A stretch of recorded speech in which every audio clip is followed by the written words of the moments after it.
हरे कृष्णा। तुलसी माता और शालिग्राम भगवान की जय। आप सभी को तुलसी विवाह की हार्दिक शुभकामनाएं। आज की इस वीडियो में मैं आपको सुनाती हूँ तुलसी विवाह की बड़ी ही दुर्लभ कथा।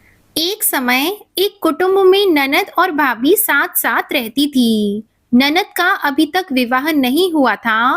वह तुलसी जी के पौधे की बहुत ही प्रेम से सेवा करती थी और रोजाना सुबह जल्दी उठकर स्नान करती और बाद में तुलसी माता की पूजा करती थी। तुलसी जी के सामने एक घी का दीपक जलाती और आने वाली हर एकादशी का व्रत भी किया करती थी। लेकिन उसका यह सब कुछ करना उसकी भाभी को बिल्कुल भी पसंद नहीं था। जब वह तुलसी जी की पूजा करती तो उसकी भाभी को बहुत ही क्रोध आता और वह उसे ताने देते हुए कहती कि जब तुम्हारा विवाह होगा तो मैं तो तुलसी ही सारे बारातियों को खाने में दूंगी और तुम्हारे दहेज में भी तुलसी का पौधा ही दूंगी, क्योंकि तुम्हारा ध्यान तो हमेशा तुलसी में ही लगा रहता है। मुझे ऐसा लगता है कि तुम्हें तुलसी जी के अलावा कुछ नहीं चाहिए। ऐसा करते करते समय के साथ ननद बड़ी हो गई और उसकी शादी भी पक्की हो गई। विवाह के दिन भाभी ने अपने कहे अनुसार बारातियों के सामने तुलसी जी का गमला फोड़ दिया और कहा कि इसे ही खा लो। तो तुलसी जी की कृपा से वह फूटा हुआ गमला अनेक स्वादिष्ट व्यंजनों में बदल गया, जिससे सारे बारातियों को बहुत ही आश्चर्य हुआ। इसके बाद में उसकी भाभी ने गहनों के नाम पर तुलसी की मंजरी से गहने बनाकर अपनी ननद को पहना दिए। तो वह भी तुलसी माता की कृपा से सोने, चांदी, हीरे, जवारात में बदल गए। भाभी ने वस्त्रों की जगह तुलसी का जनेऊ रख दिया तो वह रेशम और सुंदर वस्त्र में बदल गया। इस तरह से उसकी ननद की खूब अच्छे से शादी हो गई और तुलसी माता की कृपा से उसे खूब सारा दान दहेज भी मिला। ननद के ससुराल में उसके दहेज की खूब प्रशंसा हुई और सभी उसकी ननद की खूब बढ़ाई भी करते। कहते कि ऐसी बहू किसी भाग्य वाले के घर में ही आती है। अब ननद के तो ससुराल में खूब ठाट बाट हो गए। वह तो अपने ससुराल में भी रोजाना नित्य नियम से पूरे श्रद्धा भाव से तुलसी माता की प्रतिदिन पूजा किया करती थी। इस तरह वह अपने ससुराल वालों की खूब चहेती बन गई। यह बात उसकी भाभी के कानों तक भी आ पहुंची। उसे बहुत ही आश्चर्य हुआ, लेकिन साथ ही उसे तुलसी माता की पूजा का महत्व भी समझ में आ गया। तो उस भाभी के एक लड़की थी, वह अपनी लड़की से बोली कि तुम भी तुलसी की सेवा किया करो, तुम्हें भी भुआ की तरह फल मिलेगा। लेकिन उसकी बेटी की पूजा में बिल्कुल भी रुचि नहीं थी। वह जबरदस्ती अपनी लड़की से सेवा करने को कहती तो वह अपनी माँ के कहने पर सेवा तो करती, लेकिन उसका मन तुलसी सेवा में बिल्कुल भी नहीं लगता था। धीरे धीरे समय के साथ वह लड़की भी बड़ी हो चली, उसकी भी सगाई तय हो गई। तब भाभी ने सोचा कि मुझे इसके लिए दान दहेज इकट्ठा करने की जरूरत नहीं है। जैसा मैंने व्यवहार मेरी ननद के साथ किया है वैसा ही अपनी लड़की के साथ करूंगी, जिससे बारातियों की खूब सेवा हो जाएगी और यह भी सोने चांदी के गहनों से लद जाएगी, जिससे इसे भी ससुराल में खूब इज्जत मिलेगी। मुझे तो कुछ नहीं करना पड़ेगा। इस तरह वह तो बेफिक्र होकर घूमती रही। ऐसा करते करते शादी का दिन आ गया।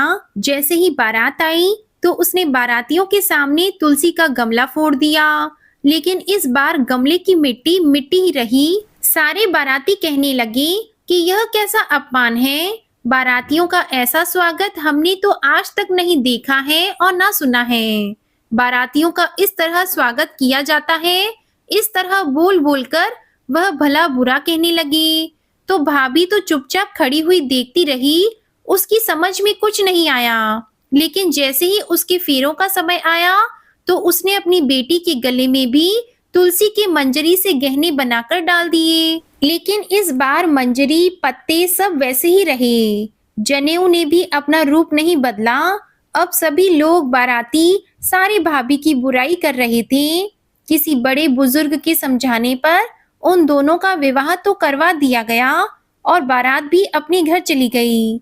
लेकिन सभी बाराती भाभी की बुराई कर रहे थे और लड़की जैसे ही ससुराल पहुंची तो उसके ससुराल वाले लड़की की भी बुराई करने लगे।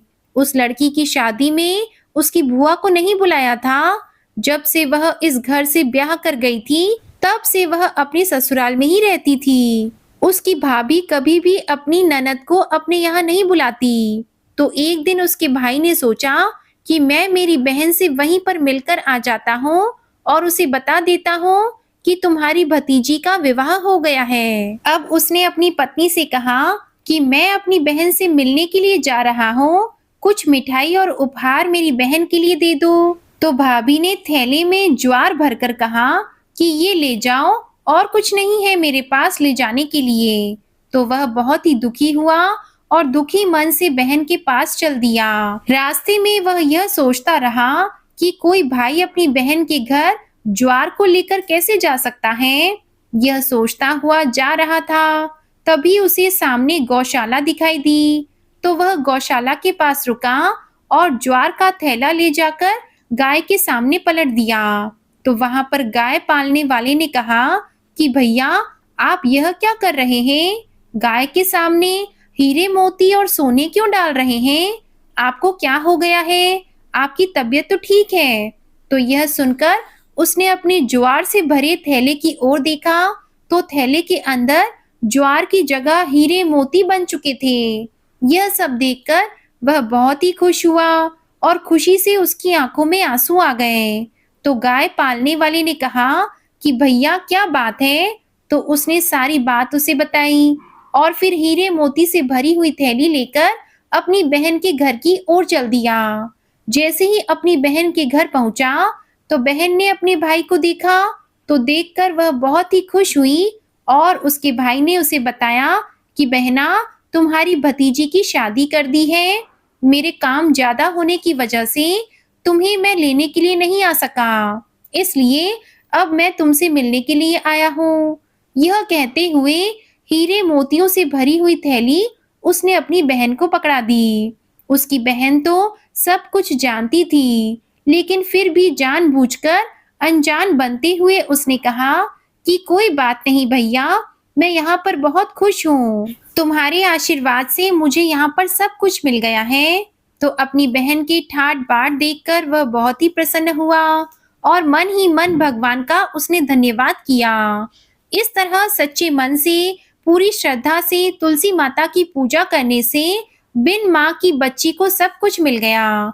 जय हो तुलसी माता की, जय हो कृष्ण कन्हैया की, जय हो विष्णु भगवान की। एक बुढ़िया थी, वह नित्य नियम से तुलसी माता की पूजा करती थी। उसके एक पोती थी, तो वह अपनी दादी को नित्य नियम से तुलसी माता की पूजा करते हुए देखकर वह भी नियम से तुलसी माता की पूजा करने लगी।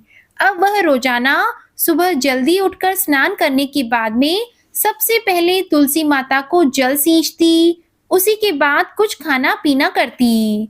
धीरे धीरे उसका यह नियम बन गया कि वह तुलसी की पूजा किए बिना कुछ भी नहीं खाती पीती थी। इस तरह समय बीतता गया और समय के साथ वो कन्या धीरे धीरे बड़ी हो गई। जब वह कन्या शादी के लायक हुई तो उसके माता पिता ने एक अच्छे से घर में उसकी शादी करवा दी। शादी के बाद जैसे ही वह ससुराल के लिए विदा होने लगी तो उसकी दादी माँ ने उसे एक तुलसी का गमला दिया और कहा कि बेटा, नियम से इसकी पूजा ससुराल में भी करना, इससे तुम्हारे घर में सुख सौभाग्य की वृद्धि होगी। तो वह बड़ी ही खुशी से अपनी दादी माँ से उस गमले को लेकर ससुराल चली गई और रोजाना सुबह जल्दी उठकर स्नान करती, फिर तुलसी माता की पूजा करती, उसी के बाद में चाय पीती। ससुराल में उसकी 2 जेठानियां थीं। वे उसे इस तरह पूजा पाठ करते देखकर बड़ी ही ईर्ष्या करती, उसका मजाक उड़ाती और कहती कि बड़ी आई नियम धर्म वाली, सारे शास्त्र तू ही जानती है।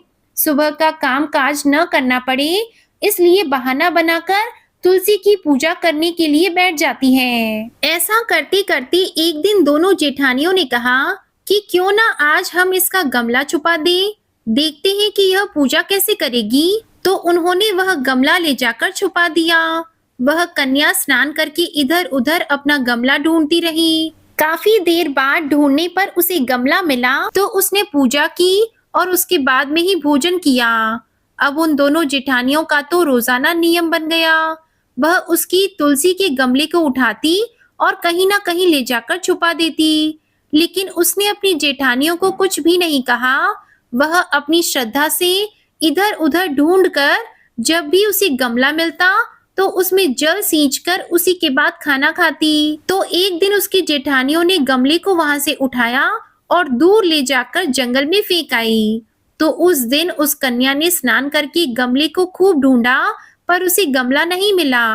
वह बहुत परेशान हो गई और दुखी होकर अपने कमरे में बैठ गई और उसने खाना भी नहीं खाया क्योंकि उसका नियम था वह पूरा नहीं हुआ था। तो उसे इस तरह से परेशान देखकर तुलसी माता उसकी सच्ची भक्ति से बहुत प्रसन्न हुई और तुलसी माँ के आशीर्वाद से उसके कमरे में तुलसी माँ का गमला प्रकट हो गया। अगले दिन जब वह सुबह उठी तो उसने देखा कि उसके खाट के चारों कोनों पर तुलसी माता का गमला है। तो यह देखकर वह बहुत ही खुश हुई और कहने लगी कि अब मेरी तुलसी माता को कोई नहीं चुरा सकेगा। पूजा करने के लिए मुझे अब कहीं बाहर नहीं जाना पड़ेगा और कोई भी मेरी तुलसी माता को फेंक भी नहीं सकेगा। अब वह जल्दी से स्नान करने के लिए गई और स्नान करके उसने तुलसी माता की पूजा की। पूजा के बाद में जैसे ही रसोई घर में वह खाना खाने के लिए गई तो उसे भोजन करता हुआ देखकर उसकी दोनों जेठानियां उसका मजाक उड़ाने लगी और कहने लगी कि लो, देवरानी का नियम धर्म पूरा हो गया। और उसके पास आकर बोली कि तुलसी जी की पूजा कर ली क्या? तो उसने कहा कि हाँ कर ली। तो उसकी जेठानी ने कहा कि क्यों झूठ बोल रही हो, सही सही बताओ कि भूख बर्दाश्त नहीं होती, खाना खाना है तो यूं ही खा लो, पूजा करने का बहाना क्यों बनाती हो? तो उसने कहा कि जेठानी जी मैंने पूजा कर ली है। तो उसकी जेठानी बोली कि गमला तो हमने फेंक दिया, तुमने पूजा कहाँ से की? आप मेरे कमरे में जाकर देख सकते हैं, मैंने पूजा कर ली है। तो अपनी देवरानी की यह बात सुनकर दोनों जेठानियां भागकर उसके कमरे में गईं। वहां जाकर आश्चर्यचकित होकर उन्होंने देखा कि तुलसी माता का बड़ा सा पौधा वहां पर खड़ा है। यह देखकर उसकी जेठानियां बहुत ही शर्मिंदा हुई और बोली कि देवरानी तेरी भक्ति सच्ची है, हमने तुम्हें यूं ही परेशान किया, हमें माफ कर दो। उसी दिन से देवरानी जेठानी सुबह जल्दी उठकर स्नान करती और उसके बाद में तुलसी माता की पूजा अर्चना करके उसके बाद में घर का कोई अन्य काम करती। ऐसा करने से उनके घर में सुख सौभाग्य का वास हुआ, अन्न और धन के भंडार भर गए और 10वें महीने उन तीनों देवरानी जेठानियों को सुंदर पुत्र की प्राप्ति हुई। हे तुलसी माता, जैसी कृपा आपने उन पर की वैसी ही कृपा हम सभी पर करना, अपनी कृपा दृष्टि बनाए रखना। बोलिए तुलसी माता और शालिग्राम भगवान की जय। आपको ये कथाएं पसंद आई हो तो वीडियो को लाइक करके चैनल को जरूर सब्सक्राइब कीजिएगा। जय श्री कृष्णा।